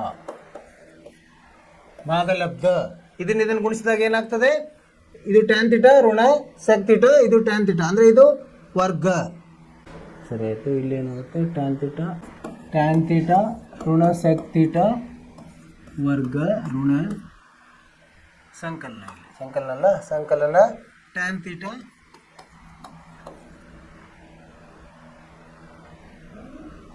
ಋಣ sec theta. Tan square theta minus second square theta ಅಂದ್ರೇನು? 1. ಇದು ನಿತ್ಯ ಸಮೀಕರಣದಲ್ಲಿ ಮೈನಸ್ ಟ್ಯಾನ್ ಥೀಟಾ, ಇದನ್ನು ಮೈನಸ್ ಅನ್ನು ಬಿಡಿಸಿದಾಗ minus tan theta plus sec theta ಆಯಿತು ಭಾಗಲಬ್ಧ. ಇಲ್ಲೇನು ಬರ್ತದೆ ನೋಡಿ? Tan square theta plus second square theta ಋಣ 2 ಟ್ಯಾನ್ ಥೀಟಾ ಸೆಕ್ ಥೀಟಾ ಸಂಕಲನ. ಈಗೇನು ಮಾಡುತ್ತಾ? ಇದರಲ್ಲಿ ಒಂದು ಕಾಮನ್ ಇದನ್ನು ತೆಗೆಯೋಣ. ಇದನ್ನು ಗುಣಿಸೋದು ಬೇಡ. ಈಗ ಏನು ಸಾಮಾನ್ಯ ಇದೆ ನೋಡಿ, ಇಲ್ಲಿ ಏನು ಸಾಮಾನ್ಯ ಇದೆ? ಟ್ಯಾನ್ ತೀಟಾ ಋಣ ಸೆಕ್ ತೀಟಾ ಸಾಮಾನ್ಯ ಇದೆ. ಇಂಥಾದ್ರೆ ಇಲ್ಲೇನು ಉಳಿಯುತ್ತದೆ, ಒಂದು ಟ್ಯಾನ್ ತೀಟಾ ಋಣ ಸೆಕ್ ತೀಟಾ, ಇಲ್ಲಿ ಸಂಕಲನ 1 ಉಳಿತದೆ. ಸರಿನಾ? ಇದೇನಿದೆ ಈ ಥರ ಇದೆ ನೋಡಿ, ಒಂದು ಋಣ ಇದು, ಇದರಲ್ಲಿ ಏನು ಮಾಡ್ಬೇಕು ನಾವು, ಒಂದು ಋಣ ಚಿಹ್ನೆಯನ್ನು ಹೊರಗೆ ತೆಗೋಣಂತೆ. ಅವಾಗ ಏನಾಗುತ್ತೆ, ಏನಾಯ್ತು ಈಗ, ಸಂಕಲನ 1 ಆಯಿತು, tan theta sec theta square, 1 minus tan theta ಸಂಕಲನ ಸೆಕ್ ತೀಟಾ ಭಾಗಲಬ್ಧ ಟ್ಯಾನ್ ತೀಟಾ ಋಣ ಸೆಕ್ ತೀಟಾ. ಇದರಲ್ಲಿ ಒಂದು ಋಣ 1 ಹೊರಗೆ ತೆಗೆದ್ರೆ ಏನಾಗುತ್ತೆ, ಋಣ ಟ್ಯಾನ್ ತೀಟಾ ಸಂಕಲನ ಸೆಕ್ ತೀಟಾ ಆಮೇಲೆ ಋಣ 1 ಆಗ್ತದೆ. ಸರಿನಾ? ಋಣ 1 ಋಣ, ಇದರಲ್ಲಿ ಮತ್ತೊಂದು ಋಣವನ್ನು ತಗೊಂಡು ಇದು ಸರಿ ಮಾಡ್ಬೋದು. ಋಣ 1, ಸೊ ಇದು ಕ್ಯಾನ್ಸಲ್ ಆಗಿ ಋಣ 1 ಭಾಗಲಬ್ಧ ಇದು ಕ್ಯಾನ್ಸಲ್ ಆಗುತ್ತೆ. ಹಾಗೆ ಋಣ 1 ಟ್ಯಾನ್ ತೀಟಾ ಋಣ ಸೆಕ್ ತೀಟಾ ಆಗುತ್ತೆ. ಅಂದರೆ 1 ಭಾಗಲಬ್ಧ ಸೆಕ್ ತೀಟಾ ಋಣ ಟ್ಯಾನ್ ತೀಟಾ ಆಯಿತು. ಏನು ಹೇಳಿದ್ದಾರೆ ಅವರು, ಇದನ್ನು ಸಾಧಿಸ್ಲಿಕ್ಕೆ ಹೇಳಿದರು. ಇದು ಏನು ಬಲಭಾಗ, ಈ ಥರ ಸಾಧಿಸ್ಬೇಕು. ಸೆಕ್ ತೀಟಾ ಹೋಯ್, ಋಣ 1 ಉಳಿತದೆ. ಅರ್ಥವಾಯ್ತು ವಿದ್ಯಾರ್ಥಿಗಳೇ? ನಾವು ಹೇಗೆ ತಗೊಳ್ಬೇಕು ಅನ್ನೋದು, ಅವ್ರು ಏನು ಉಪಯೋಗಿಸಂತ ಇರ್ತಲ್ಲ ಅವಾಗ ಏನು ಗುಣಿಸ್ಬೇಕು, ಏನನ್ನು ಬೇರೆಯನ್ನು ಅದರಲ್ಲಿ ಮಾರ್ಪಡಿಸ್ಬೇಕು ಅನ್ನೋದು ತುಂಬ ಮಹತ್ವ ಇದೆ. ಏನು ಮಾಡಿದ್ವಿ ನಾವು, ಮೊದಲು ಅವರು ಮೊದಲೇನು ಕೊಟ್ಟಿದ್ರು, ಈ ಥರ ಒಂದು ಹೇಳಿಕೆಯನ್ನು ಕೊಟ್ಟಿದ್ರು, ಎಡಭಾಗ ಮತ್ತು ಬಲಭಾಗ. ಮೊದಲು ನಾವು ಎಡಭಾಗ ತೊಗೊಂಡ್ವಿ. ಅವ್ರು ಏನು ಹೇಳಿದರು, ಸೀಕೆಂಡ್ ಸ್ಕ್ವೇರ್ ಥೀಟಾ ಸಮ 1 ಸಂಕಲನ ಟ್ಯಾನ್ ಸ್ಕ್ವೇರ್ ಥೀಟಾ ನಿತ್ಯ ಸಮೀಕರಣ ಬಳಸಬೇಕು. ಅದು ಬಳಸಲಿಕ್ಕೆ ಇವನ್ನ ಮತ್ತು ಮೊದಲು ಏನು ಮಾಡಬೇಕು, ನಾವು ಸೆಕ್ ಮತ್ತು ಟ್ಯಾನಲ್ಲಿ ತರಬೇಕು. ಹೆಂಗೆ ತರ್ತೀವಿ ನಾವು, ಟ್ಯಾನ್ ಬರಬೇಕಂದ್ರೆ ಸೈನಿಗೆ ಕಾಸಿಂದ ಭಾಗಿಸ್ಬೇಕು. ಎರಡೂ ಕಡೆ ಕಾಸ್ಲೇ ಭಾಗಿಸಿದ್ವಿ. ಅವಾಗ ಟ್ಯಾನ್ ಮತ್ತು ಸೆಕ್ಕಲ್ಲಿ ಬಂತು. ಅದಕ್ಕೆ ಬೇಕಾದಂಥ ಏನು ಮಾಡಿದ್ವಿ ನಾವು, ಸ್ಕ್ವೇರಲ್ಲಿ ಬೇಕು. ಅವಾಗ ಏನು ಮಾಡಿದ್ವಿ, tan theta minus sec theta ಅಂತ ಗುಣಿಸಿದ್ವಿ. ಅವಾಗ ನಾವೇನು ಮಾಡಿದ್ವಿ, ಕೆಲವೊಂದು ಸಾಮಾನ್ಯಗಳನ್ನು ತೆಗೆದುಕೊಂಡು ಸಾಮಾನ್ಯ ವಿಷಯಗಳನ್ನ ಹೊರಗೆ ತೆಗೆದು ಅವನ್ನ ರದ್ದುಪಡಿಸಿ ಉಳಿದಿರೋದನ್ನು ನೋಡಿದಾಗ ಅದು ಬಲಭಾಗಕ್ಕೆ ಸಮ ಆಯಿತು. ನಿಮಗೆ ಇದು ಅರ್ಥವಾಯ್ತು ಅಂತ ತಿಳ್ಕೊಂಡೇನು ವಿದ್ಯಾರ್ಥಿಗಳೇ? ಇದೇನಂದರೆ ತುಂಬ ನಾವು ಏನು ಮಾಡಬೇಕು, ಪುನರಾವರ್ತನೆ ಮಾಡು. ಪುನರಾವರ್ತನೆಯಿಂದ ನಮಗೆ ಇದು ಸರಿಯಾಗಿ ಅರ್ಥ ಆಗ್ತದೆ. ಈಗ ಅಭ್ಯಾಸಕ್ಕೆ ಹೋಗೋಣ. ಅಭ್ಯಾಸ 8.3 ಏನು ಹೇಳಿದ್ದಾರೆ, 1ನೇ ಪ್ರಶ್ನೆ. ಇದು ಉದಾಹರಣೆ ಇದ್ದಲ್ಲ, ಅದೇ ಥರದ ಪ್ರಶ್ನೆ ಇದೆ. ಅಲ್ಲಿ ಕಾಸ್ ಎದಲ್ಲಿ ಹೇಳಂದಿದ್ರು, ಕಾಸ್ ಏನು ಎಲ್ಲ ಇದರಲ್ಲಿ, ಇಲ್ಲಿ ಕಾಟ್ ಎ ರೂಪದಲ್ಲಿ ಹೇಳಂತ ಹೇಳ್ತಾರೆ. ಪ್ರಯತ್ನ ಮಾಡೋಣ. 1ನೇದ್ದು, sine A sec A tan A ಈ ತ್ರಿಕೋನಮಿತಿ ಅನುಪಾತಗಳನ್ನು ಕಾಟ್ ಎ ರೂಪದಲ್ಲಿ ವ್ಯಕ್ತಪಡಿಸಿ. ಹೆಂಗೆ ವ್ಯಕ್ತಪಡಿಸೋಣ ಈಗ? 1ನೇದ್ದು ಮೊದಲು ಸೈನ್ ಎ. ಸೈನ್ ಎ ಅಂದರೆ ಏನಪ್ಪ, 1 ಭಾಗಲಬ್ಧ ಕೋಸೆಕ್ ಎ, ಇದು ಗೊತ್ತಿದೆ ನಾವು. ಆಮೇಲೆ ಕೋಸೆಕ್ ಎ ಅಂದ್ರೆ ಏನು, ಇಲ್ಲಿ ನೋಡಿ ಈ ನಿತ್ಯ ಸಮೀಕರಣ, ಕೋಸೆಕ್ ಸ್ಕ್ವೇರ್ ಎ ಸಮ 1 ಸಂಕಲನ ಕಾಟ್ ಸ್ಕ್ವೇರ್ ಎ. ಇದು ನೆನಪಿಟ್ಕೋಬೇಕು. ಅಂದರೆ ಏನಾಯ್ತು ಇಲ್ಲಿ, ವರ್ಗಮೂಲ. ಕೋಸೆಕ್ ಎ ಏನಾಗುತ್ತೆ, ಕೋಸೆಕ್ ಎ ಸಮ 1 ಸಂಕಲನ ಕಾಟ್ ಸ್ಕ್ವೇರ್ ಎ ಆಗುತ್ತೆ. ಸರಿನಾ? ಅಂದರೆ 1 ಭಾಗಲಬ್ಧ, ಇದನ್ನಿಲ್ಲಿ ನಾವು ಆದೇಶಿಸಿದಾಗ 1 ಭಾಗಲಬ್ಧ ವರ್ಗಮೂಲ 1 ಸಂಕಲನ ಕಾಟ್ ಸ್ಕ್ವೇರ್ ಎ ಆಯಿತು. ಇದೇನಾಯಿತು, ಸೈನ್ ಎ ಕಾಟ್ ಎಲ್ಲಿ ಹೇಳಿದಂಗೆ ಆಯಿತು. ಅದರಲ್ಲಿ ನೆಕ್ಸ್ಟ್ ಮುಂದಿನ ಏನು ಹೇಳಿದರೆ, ಸೆಕ್ ಎ ಹೇಳಿದ್ದಾರೆ. ಸೆಕ್ ಎ, ಸೆಕ್ ಎಗೇನು ನಮಗೆ ನಿತ್ಯ ಸಮೀಕರಣ ಗೊತ್ತಿದೆ, ಸೀಕೆಂಡ್ ಸ್ಕ್ವೇರ್ ಎ ಸಮ 1 ಸಂಕಲನ ಟ್ಯಾನ್ ಸ್ಕ್ವೇರ್ ಎ, ಅಥವಾ ಇದನ್ನೇನಂತ ಹೇಳ್ಬೋದು, 1 ಸಂಕಲನ 1 ಭಾಗಲಬ್ಧ ಕಾಟ್ ಸ್ಕ್ವೇರ್ ಎ ಅಂತ ಹೇಳ್ಬೋದು, ಅಥವಾ ಕಾಟ್ ಸ್ಕ್ವೇರ್ ಎ ಸಂಕಲನ 1 ಭಾಗಲಬ್ಧ ಕಾಟ್ ಸ್ಕ್ವೇರ್ ಎ. ಸರಿನಾ? ಅಂದರೆ ವರ್ಗಮೂಲ ತಗೊಂಡಾಗ ಏನಾಗುತ್ತೆ, ವರ್ಗಮೂಲ ಕಾಟ್ ಸ್ಕ್ವೇರ್ ಎ ಸಂಕಲನ 1 ಭಾಗಲಬ್ಧ ಕಾಟ್ ಸ್ಕ್ವೇರ್ ಎ. ಕೆಳಗಡೆ ಇದ್ದಲ್ಲ ವರ್ಗಮೂಲ ತೆಗಿಬೋದು, ಮೇಲಿಂದ ಬರೋದಿಲ್ಲ. ಅದಕ್ಕೆ ವರ್ಗಮೂಲ ಕಾಟ್ ಸ್ಕ್ವೇರ್ ಎ ಸಂಕಲನ 1 ಭಾಗಲಬ್ಧ ಕಾಟ್ ಎ ಅಂತ ಬರಿಬೋದು. ಸರಿನಾ? ಸೆಕ್ ಎ ಏನಂದರೆ ನಮಗೆ ಇದು ನಿತ್ಯ ಸಮೀಕರಣ ಗೊತ್ತಿರಬೇಕು. ಯಾವುದು, ಸೀಕೆಂಡ್ ಸ್ಕ್ವೇರ್ ಸಮ 1 ಸಂಕಲನ ಕಾಟ್ ಸ್ಕ್ವೇರ್ ಎ. ಇಲ್ಲಿ ಸೀಕೆಂಡ್ ಸ್ಕ್ವೇರ್ ಇಲ್ಲಿ ನೇರವಾಗಿ ಕಂಡು ಹಿಡಿದಾಗ ಏನು ಬಂತು ನಮಗೆ, cot square secant square a cot square A ಸಂಕಲನ 1 ಭಾಗಲಬ್ಧ ಕಾಟ್ ಸ್ಕ್ವೇರ್ ಎ ಅಂತ ಬಂತು. ಇದನ್ನು ನಾವು ಸೀಕೆಂಟ್ ಹೇಗೆ ಮಾಡಿದಾಗ ವರ್ಗಮೂಲ ತಗೊಳ್ಬೇಕು. ವರ್ಗಮೂಲ ತಗೊಂಡಾಗ ವರ್ಗಮೂಲ ಕಾಟ್ ಸ್ಕ್ವೇರ್ ಎ ಸಂಕಲನ 1 ಭಾಗಲಬ್ಧ ಕಾಟ್ ಎ ಅಂತ ಬಂತು. ಅರ್ಥವಾಯಿತು ವಿದ್ಯಾರ್ಥಿಗಳೇ? ಮುಂದಿನ ಪ್ರಶ್ನೆ ಯಾವ ಸೀಕೆಂಟ್ ಸ್ಕ್ವೇರ್ ಆಗಿದೆ? ಟ್ಯಾನ್ ಎ ಒಂದು ನೋಡ್ಬೇಕು ನಾವು. ಟ್ಯಾನ್ ಎ ಅನ್ನು ಕಾಟ್ ಎದಲ್ಲಿ ಹೇಗೆ ಹೇಳೋದು? ನೇರವಾಗಿ ಹೇಳ್ಬೋದಲ್ಲ. ಟ್ಯಾನ್ ಎ ಸಮ 1 ಭಾಗಲಬ್ಧ ಕಾಟ್ ಎ. ಇದು ನೇರ ಬರ್ತದೆ. 3 ಆಯಿತು, ಇದು ಆಯಿತು, ಇದು ಆಯಿತು. ಟ್ಯಾನ್ 3 ಉತ್ತರಗಳು ಸರಿಯಾಗಿವೆ.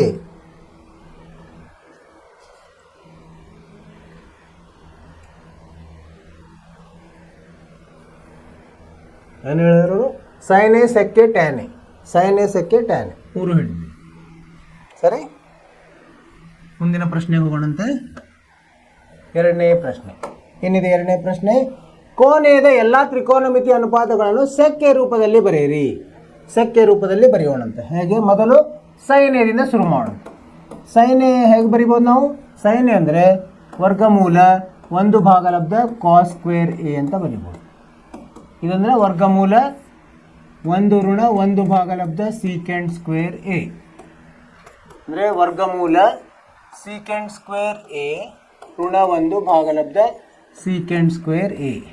ಇಲ್ಲಿ ಕೆಳಗಡೆದು ವರ್ಗಮೂಲ ತಗೊಳ್ಬೋದು. ಅಂದರೆ ವರ್ಗಮೂಲ ಸೀಕೆಂಡ್ ಸ್ಕ್ವೇರ್ ಎ ಋಣ 1 ಭಾಗಲಬ್ಧ ಸೆಕ್ ಎ ಅಂತ ಬರಿಬೋದು. ಇದು ಸೈನ್ ಎ. ಸರಿ ಇದೆ. ಹೇಗಂದರೆ ಇದು ಹೇಗೆ ಬಂದಿದೆ? ಸೈನ್ ಸ್ಕ್ವೇರ್ ಎ ಸಮ ಸೈನ್ ಸ್ಕ್ವೇರ್ ಎ ಸಂಕಲನ ಕಾಸ್ ಸ್ಕ್ವೇರ್ ಎ ಸಮ 1 ಅದನ್ನು ಮಾರ್ಪಡಿಸಿದ್ವಿ. ಸೈನ್ ಎ ಅನ್ನು ಕಾಸ್ದಲ್ಲಿ ಮೊದಲು ಹೇಳಿದ್ವಿ, ಅದನ್ನು ಕಾಸ್ ಅನ್ನು ಸೆಕ್ಕಿಗೆ ನಾವು ಮಾರ್ಪಡಿಸಿದ್ವಿ. ಆವಾಗ ವರ್ಗಮೂಲ ತಗೊಂಡು ಈ ಉತ್ತರ ಬಂತು. ಈಗ ಸೈನ್ ಎ ಆಯಿತು.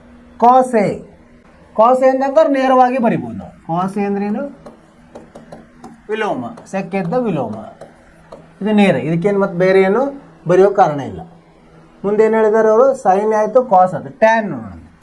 ಟ್ಯಾನ್ ಎ, ಟ್ಯಾನ್ ಎ ಹೆಂಗೆ ಬರಿತೀವಿ ನಾವು? ಸೈನ್ ಎ ಭಾಗಲಬ್ಧ ಕಾಸ್ ಎ ಅಂತ ಬರಿತೀವಿ. ಈಗ ಸೈನ್ ಎ ಇಲ್ಲಿ ಕಂಡು ಹಿಡಿದು ಬಿಟ್ಟಿದ್ದೀವಿ, ಇದನ್ನೇ ಉಪಯೋಗಿಸೋಣ. ವರ್ಗಮೂಲ ಸೀಕೆಂಡ್ ಸ್ಕ್ವೇರ್ ಎ ಋಣ 1 ಭಾಗಲಬ್ಧ ಸೆಕ್ ಎ ಕುಂಡ್ಲೆ ಕಾಸ್ ಎ ಅಂದರೆ 1 ಭಾಗಲಬ್ಧ ಕಾಸ್ ಅಂದರೆ ಸೆಕ್ಕೆ. ಇದು ಸೆಕ್ಕೆ ಇಲ್ಲಿ ಬರ್ತದೆ. ಸೆಕ್ಕೆ ಸೆಕ್ಕೆ ರದ್ದಾಗಿ ಏನು ಉಳಿತದೆ? ವರ್ಗಮೂಲ ಸೀಕೆಂಡ್ ಸ್ಕ್ವೇರ್ ಎ 1. ಸರಿನಾ? ಇದು ಏನು? Cot a. ಇದು ಟ್ಯಾನ್ ಎ. ಈಗ ಟ್ಯಾನ್ ಎ ಬಂದಮೇಲೆ ಕಾಟ್ ಎ ಹೇಳ್ಬೋದಾ? ಕಾಟ್ ಎ ಹೆಂಗೆ ಬರಿತೀವಿ ನಾವು? ಕಾಟ್ ಎ ಸಮ 1 ಭಾಗಲಬ್ಧ ಟ್ಯಾನ್ ಎ ಅಂತ ಹೇಳ್ತೀವಿ. ಇದು ಟ್ಯಾನ್ ಎಲ್ಲಿ ಕಂಡು ಹಿಡಿದಿದ್ವಿ, ಅದನ್ನ ಇಲ್ಲಿ ಉಪಯೋಗಿಸೋಣಂತೆ. ಸೀಕೆಂಡ್ ಸ್ಕ್ವೇರ್ ಎ ಋಣ 1 ಟ್ಯಾನ್ ಎ ಕಾಟ್ ಎನು ಬಂತು. ಈಗ ಕಾಸ್ ಎ ಬಂದು ಸೆಕ್ಕೆ, ಇದು ಸೈನ್ ಎ ಬಂದು ಕೋಸೆಕ್ ಎ ಹೇಳ್ಬೋದಾ? ಕೋಸೆಕ್ ಎ ಸಮ 1 ಭಾಗಲಬ್ಧ ಸೈನ್ ಎ. ಸೈನ್ ಏನು ಬಂದಿದೆ? 1 ಭಾಗಲಬ್ಧ. ಇದರದ್ದು ವಿಲೋಮ ಮಾಡಿದಾಗ ಸೆಕ್ಕೆ ಮೇಲೆ ಬರ್ತದೆ. ಸೆಕ್ಕೆ ಭಾಗಲಬ್ಧ ವರ್ಗಮೂಲ ಸೀಕೆಂಡ್ ಸ್ಕ್ವೇರ್ ಎ ಋಣ 1. ಎಲ್ಲ ಆಯ್ತಾ? ಸೈನ್ ಎ ಹೇಳಿದ್ವಿ, ಕಾಸ್ ಹೇಳಿದ್ವಿ, ಕಾಸೆಕ್ ಹೇಳಿದ್ವಿ, ಟ್ಯಾನ್ ಹೇಳಿದ್ವಿ, ಕಾಟ್ ಹೇಳಿದ್ವಿ. ಸೆಕ್ಕೆ ಸೆಕ್ಕೆದಲ್ಲಿ ಹೇಳೋದಂದ್ರೆ ಏನು? ಅದೇನು ಅದಕ್ಕೆ ಅರ್ಥ ಇಲ್ಲ. ಇವು ಇಷ್ಟು 5 ಹೇಳಿದ್ವಿ. 5 ಸರಿ ಇದೆಯಾ? ಸರಿಯಾಗಿದೆ 5. ಅರ್ಥವಾಯಿತು ವಿದ್ಯಾರ್ಥಿಗಳೇ? ಒಂದನ್ನು ತಗೊಳ್ಬೇಕು ನೀವು. ಸೈನ್ ಮತ್ತು ಕಾಸ್ ಕಂಡು ಹಿಡಿದ ಮೇಲೆ ಟ್ಯಾನನ್ನು ಅದನ್ನು ಸರಳವಾಗಿ ಕಂಡುಹಿಡಿಬೋದು. ಆಮೇಲೆ ಉಳಿದದ್ದೆಲ್ಲ ವಿಲೋಮ ಇರ್ತದೆ. ಮೊದಲು 2 ಸರಿಯಾಗಿ ಕಂಡು ಹಿಡ್ಕೋಬೇಕು. ಇಲ್ಲೇನು ಮಾಡಿದ್ವಿ ನಾವು? ಸೈನ್ ಎಯನ್ನು ಕಂಡು ಹಿಡಿದ್ವಿ, ಅದರ ಸಹಾಯದಿಂದ ನಾವು ಟ್ಯಾನ್ ಎ ಕಂಡು ಹಿಡಿದ್ವಿ, ಅದನ್ನೇ ಆಮೇಲೆ ಕಾಟ್ ಎ ಕಂಡು ಹಿಡಿದ್ವಿ, ಕೋಸೆಕ್ ಎ ಕಂಡು ಹಿಡಿದ್ವಿ. ಮುಂದಿನ ಲೆಕ್ಕಕ್ಕೆ ಹೋಗೋಣಂತೆ. 3ನೇ ಲೆಕ್ಕ. ಸರಿಯಾದ ಉತ್ತರವನ್ನು ಆರಿಸಿ ಬರೆಯಿರಿ, ನಿಮ್ಮ ಆಯ್ಕೆಯನ್ನು ಸಮರ್ಥಿಸಿರಿ. ಅಂದರೆ ಇದನ್ನು ಬಿಡಿಸ್ಬೇಕು ನಾವು. ಒಮ್ಮೆ ಹಂಗೆ ಏನೋ ಒಂದು ಆಯ್ಕೆ ತಗೊಳ್ಳಂಗಿಲ್ಲ, ಅದೇ ಸಮರ್ಥನೆ. ಒಂದೇದೇನು? 9 ಸೀಕೆಂಡ್ ಸ್ಕ್ವೇರ್ ಎ ಋಣ 9 ಟ್ಯಾನ್ ಸ್ಕ್ವೇರ್ ಎ. ಸೊ ಇದೇನು ಮಾಡೋಣಂತ? ಇಲ್ಲಿ ಏನು ಸಾಮಾನ್ಯ ಬರ್ತದೆ? 9 ಸಾಮಾನ್ಯ ಬರ್ತದೆ. ಸೀಕೆಂಡ್ ಸ್ಕ್ವೇರ್ ಎ ಋಣ ಟ್ಯಾನ್ ಸ್ಕ್ವೇರ್ ಎ. ಸೊ ಹಿಂಗಂದ್ರೆ ಏನಪ್ಪ? Secant square A minus tan square A ಅಂದರೆ 1. ಯಾವುದು? ನಾವು ಇಲ್ಲಿ ಯಾವುದು ಉಪಯೋಗಿಸ್ಬೇಕು? ಸೀಕೆಂಡ್ ಸ್ಕ್ವೇರ್ ಎ ಸಮ ಒಂದು ಸಂಕಲನ ಟ್ಯಾನ್ ಸ್ಕ್ವೇರ್ ಎ ಅನ್ನು ಉಪಯೋಗಿಸ್ಬೇಕು. ಅಂದರೆ ಟ್ಯಾನ್ ಸ್ಕ್ವೇರ್ ಈ ಕಡೆ ತೊಗೊಂಡ್ರೆ ಏನಾಗುತ್ತೆ 1 ಬರ್ತದೆ. ಅಂದರೆ ಇದೇನಾಯಿತು 9 ಗುಂಡ್ಲೆ 1 ಸಮ 9. 9 ಎಲ್ಲಿದೆ ಆಯ್ಕೆ ಬಿ. ಇದೇನಂತ ಹೇಳೋಣ ಆಯ್ಕೆ ಬಿ ಅಂತ ಹೇಳೋಣ. ಒಂದನೇದ್ದು ಆಯ್ಕೆ ಬಿ ಸರಿಯಾಗಿದೆ. ಎರಡನೇ ಲೆಕ್ಕ ನೋಡೋಣಂತೆ. ಎರಡನೇ ಲೆಕ್ಕ ಏನಿದೆ? ಎರಡನೇ ಲೆಕ್ಕ ಒಂದು ಸಂಕಲನ tan theta plus sec theta ಗುಂಡ್ಲೆ ಒಂದು ಸಂಕಲನ ಕಾಟ್ ಥೀಟಾ ಋಣ ಕಾಸೆಕ್ ಥೀಟಾ. ಇದನ್ನು ಬಿಡಿಸೋಣಂತೆ. ಹೇಗೆ ಬಿಡಿಸ್ತೀವಿ ನಾವು? ಇದನ್ನು ಸೈನ್ ಮತ್ತು ಕಾಸ್ಗಳಲ್ಲಿ ಬಿಡಿಸ್ಬೋದು. ಒಂದು ಸಂಕಲನ ಟ್ಯಾನ್ ಥೀಟಾ ಅಂದ್ರೆ ಏನು? ಸೈನ್ ಥೀಟಾ ಭಾಗಲಬ್ಧ ಕಾಸ್ ಥೀಟಾ. ಸಂಕಲನ ಸೆಕ್ ಥೀಟಾ ಅಂದರೆ 1 ಭಾಗಲಬ್ಧ ಕಾಸ್ ಥೀಟಾ. ಒಂದು ಸಂಕಲನ ಕಾಟ್ ಥೀಟಾ ಅಂದರೆ ಕಾಸ್ ಥೀಟಾ ಭಾಗಲಬ್ಧ ಸೈನ್ ಥೀಟಾ ಋಣ 1 ಭಾಗಲಬ್ಧ ಸೈನ್ ಥೀಟಾ. ಸೊ ಇಲ್ಲೇನಿದೆ? ಪ್ಲಸ್ ಕಾಸ್ ಥೀಟಾ ಬರ್ತದೆ. ಕಾಸ್ ಥೀಟಾ ಮೇಲೆ ಏನು ಬರ್ತದೆ? ಇಲ್ಲಿ ಕಾಸ್ ಥೀಟಾ ಸಂಕಲನ ಸೈನ್ ಥೀಟಾ ಸಂಕಲನ 1 ಗುಂಡ್ಲೆ ಇಲ್ಲಿ ಸೈನ್ ಥೀಟಾ ಸಂಕಲನ ಕಾಸ್ ಥೀಟಾ ಋಣ 1 ಭಾಗಲಬ್ಧ ಸೈನ್ ಥೀಟಾ. ಸರಿನಾ? ಈಗ ಇದು ಹೆಂಗಿದೆ ನೋಡಿ. ಇದನ್ನು ಕಾಸ್ ಥೀಟಾ ಸಂಕಲನ ಸೈನ್ ಥೀಟಾ ಪೂರ್ತಿ ಎ ಅಂತ ತೊಗೊಂಡ್ರೆ ಎ ಸಂಕಲನ ಬಿ ಎ ಸಂಕಲನ ಎ ಋಣ ಬಿ. ಅಂದರೆ ಇದನ್ನು ಹೆಂಗೆ ಬರಿಬೋದು ನಾವು? ಕಾಸ್ ಥೀಟಾ ಸಂಕಲನ ಸೈನ್ ಥೀಟಾ ವರ್ಗ ಋಣ 1 ಭಾಗಲಬ್ಧ ಕಾಸ್ ಥೀಟಾ ಗುಂಡ್ಲೆ ಸೈನ್ ಥೀಟಾ ಅಂತ ಬರಿಬೋದು. ಕಾಸ್ ಥೀಟಾ ಗುಂಡ್ಲೆ ಸೈನ್ ಥೀಟಾ ಅಂತ ಬರಿಬೋದು. ಈಗ ಇದನ್ನು ಇಲ್ಲಿ ಬಿಡಿಸಿದಾಗ ಇಲ್ಲಿ ಬಿಡಿಸ್ತೀನಿ. ಮುಂದಿನ ಏನು ಬರ್ತೀನಿ ನೋಡಿ. ಇದನ್ನು ಬಿಡಿಸಿದಾಗ ಎ ಪ್ಲಸ್ ಬಿ ವರ್ಗ ಏನು ಬರ್ತದೆ? ಇದು ಕಾಸ್ ಸ್ಕ್ವೇರ್ ಥೀಟಾ ಸಂಕಲನ ಸೈನ್ ಸ್ಕ್ವೇರ್ ಥೀಟಾ ಸಂಕಲನ 2 ಕಾಸ್ ಥೀಟಾ ಸೈನ್ ಥೀಟಾ ಋಣ 1 ಭಾಗಲಬ್ಧ ಕಾಸ್ ಥೀಟಾ ಸಂಕಲನ ಸೈನ್ ಥೀಟಾ. ಈಗ ನೋಡಿ cos square theta sine square theta ಅಂದ್ರೇನು? 1 ಅಂತ ಗೊತ್ತಿದೆ. ಸೊ ಆ ಒಂದು ಈ ಒಂದು ಹೋಗಿ ಉಳಿತದೇನು? 0 ಆಗಿ ಇದಷ್ಟೇ ಉಳಿತದೆ. 2 ಕಾಸ್ ಥೀಟಾ ಸೈನ್ ಥೀಟಾ ಭಾಗಲಬ್ಧ ಕಾಸ್ ಥೀಟಾ ಸಂಕಲನ ಸೈನ್ ಥೀಟಾ. ಸೊ ಇದು ರದ್ದಾಗಿ ಉಳಿತದೇನು? ಸಮ 2. ಎಲ್ಲಿದೆ 2? ಇದರಲ್ಲಿ ಆಯ್ಕೆ ಸಿ ಅಲ್ಲಿ ಇದೆ. ಅದನ್ನು ಬರಿಬೋದು ನಾವು. ಆಯ್ಕೆ ಸಿ ಅಂತ ಬರಿಬೋದು. ಸರಿ ಆಯಿತು? ಅರ್ಥ ಆಯಿತು ವಿದ್ಯಾರ್ಥಿಗಳ? ಏನಂದರೆ ಮೊದಲು ಇಲ್ಲಿ 3 ಪದಗಳ 2 ಕಂಸಗಳನ್ನು ಕೊಟ್ಟಿದ್ದಾರೆ. ನಾವೇನು ಮಾಡಬೇಕು? ಮೊದಲು ಆ ಟ್ಯಾನ್ ಥೀಟಾವನ್ನು ಸೈನ್ ಥೀಟಾ ಕಾಸ್ ಥೀಟಾ ಅಲ್ಲಿ ಬರೀಬೋದು ಮತ್ತು ಸೆಕ್ ಥೀಟಾ ಕೋಸೆಕ್ ಥೀಟಾ ಅನ್ನು ಕಾಸ್ ಥೀಟಾ ಸೈನ್ ಥೀಟಾ ಅಲ್ಲಿ ಬರೀಬೇಕು. ಅದನ್ನು ಬರೆದು ನಾವು ಆ ಭಿನ್ನ ರಾಶಿಗಳನ್ನು ಸಂಕೀರ್ಣ ಇದ್ದಾವೆ ಸಂಕ್ಷಿಪ್ತ ಮಾಡಬೇಕು. ಮಾಡಿದರೆ ಏನು ಬರ್ತದೆ? ನಮಗೆ ಉತ್ತರ ಸಿಗ್ತದೆ. ಅದನ್ನು ಸರಿಯಾಗಿ ಮಾಡಬೇಕು. ಅದು ತುಂಬ ಇಂಪಾರ್ಟೆಂಟ್. ಮುಂದೆ ಹೋಗೋಣಂತೆ. ಮುಂದಿನ ಪ್ರಶ್ನೆಗೆ 2 ಆಯಿತು. ಈಗ 3ನೇಯ ಉಪಪ್ರಶ್ನೆ ಏನಿದೆ ನೋಡಿ. ಸೆಕ್ ಥೀಟಾ ಸೆಕ್ಕೆ ಸಂಕಲನ ಟ್ಯಾನ್ ಎ ಒಂದು ಕಂಸದಲ್ಲಿ ಇನ್ನೊಂದು ಕಂಸದಲ್ಲಿ 1 ಋಣ ಸೈನ್ ಎ ಏನಂತ ಕೇಳ್ತಾರೆ. ಏನು ಮಾಡೋಣ? ಈಗ ಇದನ್ನು ಸೆಕ್ ಮತ್ತು ಟ್ಯಾನ್ ಅನ್ನು ನಾವೇನು ಮಾಡೋಣಂತ ಸೈನ್ ಮತ್ತು ಕಾಸಲ್ಲಿ ಹೇಳೋದು. ಇವಾಗ ನಮಗೆ ಸರಳವಾಗಿ ಸಿಗ್ತದೆ. ಸೆಕ್ ಅಂದ್ರೇನು? 1 ಭಾಗಲಬ್ಧ ಕಾಸ್ ಎ ಸಂಕಲನ ಟ್ಯಾನ್ ಎ ಅಂದರೆ ಸೈನ್ ಎ ಭಾಗಲಬ್ಧ ಕಾಸ್ ಎ. ಇದನ್ನು ನೆನಪಿಡಬೇಕು. 1 ಋಣ ಸೈನ್ ಎ ಇದನ್ನು ಹಾಗೆ ಹೇಳೋದು. ಇದನ್ನೇನು ಬದಲಿ ಮಾಡೋದು ಬೇಡ. ಸೊ ಇಲ್ಲಿ ಏನಾಯ್ತು? ಎಲ್ಲ ಸಹ ಕಾಸ್ ಎ ಆಯಿತು. 1 ಸಂಕಲನ ಸೈನ್ ಎ ಇದು 1 ಋಣ ಸೈನ್ ಎ. ಇದು ಹೆಂಗಿದೆ ನೋಡಿ? A plus B A minus B ಇದ್ದಂಗಿದೆ. ಅಂದರೆ 1 ಋಣ ಸೈನ್ ಸ್ಕ್ವೇರ್ ಎ ಭಾಗಲಬ್ಧ ಕಾಸ್ ಎ.